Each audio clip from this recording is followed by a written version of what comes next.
Alors moi je perçois la culture à La Rochelle à travers plein d'activités, du street art comme le tag au Gabu, Dragon Bar qui était vraiment super, qui permettait de pas rester dans un seul domaine et vraiment de s'ouvrir à plein d'autres choses comme le jazz, comme la poésie, le reggae, tout ça qui permettent justement de pas se concentrer sur une seule et même culture mais sur plein de cultures qui justement à la fin n'en font qu'une en fait. J'ai été voir Oxmo Puccino à la Sirène qui était vraiment un concert super cool.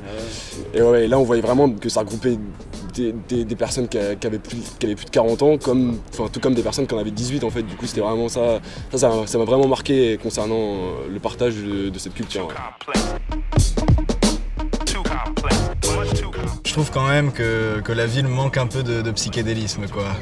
Disons que j'aimerais bien trouver un point polarisant et débridé de culture et de contre-culture, une sorte de squat artistique, expérimental, de permaculture, qui reprendrait un peu le flambeau du bar associatif Lion, justement, où tout le monde pourrait vivre et créer librement, tout en donnant en contrepartie disons les tâches d'autosuffisance qui sont élémentaires en fait. Mais bon, c'est à nous aussi de mettre ça en place quoi, en fait.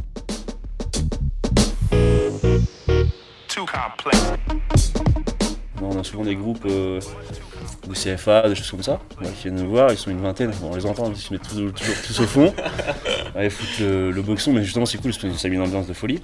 Et donc ils sont venus une fois, ils reviennent constamment tous les 2 mois, et franchement c'est assez super content de revenir voir d'autres pièces. Ouais, vraiment c'est cool, parce qu'ils ont aussi attendu du théâtre, tu vois, un peu le théâtre moderne, classique.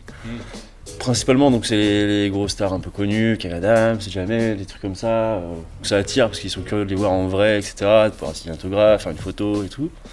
Et après c'est plus les pièces entre guillemets tout public. Là on en a un qui s'appelle Ado versus parents, mode d'emploi. Mais ouais je pense que c'est plus ça, tête d'affiche, spectacle ado qui touche un peu leur vécu, iPhone, jeux, etc.